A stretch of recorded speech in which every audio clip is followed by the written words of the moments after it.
I'm Sarah Turner. This is my daughter, Nora Turner. She's 8 months old, and she was diagnosed with retinoblastoma after taking a VEP vision test. When I took Nora to her 6-month checkup, everything was great. She was healthy. She was a great weight, great height. So she went and got her VEP test. It was about 5 minutes long with hooking her up and everything. And then when she was finished, they gave me the printout and said that she failed the exam. So we went back and I said, what does that mean if she failed the exam? And he said, you have to follow up with an ophthalmologist. This was Nora's first vision test. And when she had the VEP and we went in and I asked the tech, how can you tell if a baby this age can see? Because obviously she's not going to say anything. Basically what they do is they just put sensors on, which are little stickers, one on each side of the head, one in the back. And then when they patch the eye, it's the tape that comes off very easily, so it's non-invasive.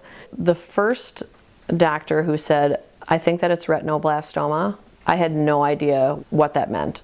I'll never forget because he said, it's retinoblastoma, that's cancer. And as soon as he said the word cancer, I knew we were talking about something totally different than when we started the day. I mean, I can remember I had tears streaming down my face, I was holding her. But I had no idea, what we were in for, what we were talking about. At that point, we didn't know if it had spread. Before all of this, I would have said that vision wasn't really anything that I would have concerns about.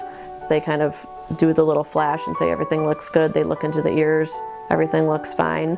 But I don't think we get a sense of how kids really can see. The reason I'm here telling this story is because it makes me mad that other moms wouldn't have, access to this.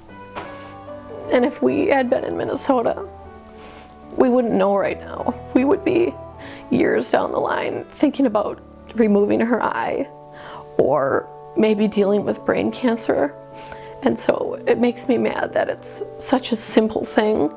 We're just people who love our kids. We want the best for our kids. You take them to a well visit because that's what you're supposed to do. And a week later, you find out that they have cancer. And it's because you went to a doctor who cared enough to get this test. I'm grateful that we were at a pediatrician who had the VEP because if not, we would be talking about very different things. I feel like maybe it was, in God's plan or whoever's plan to get us to move out to Connecticut and actually have this vision test at 6 months. I mean, I feel in this case like it saved her life. Today, Nora is doing wonderful. They said she should come out of this with 20/20 vision, and I believe that's because it was caught early with the VEP test. Even now, as she's going through chemo, you just can't tell that she's sick. People cannot believe that she has a Broviac line in, she's getting chemo, that she's sick because she's so happy and great and beautiful.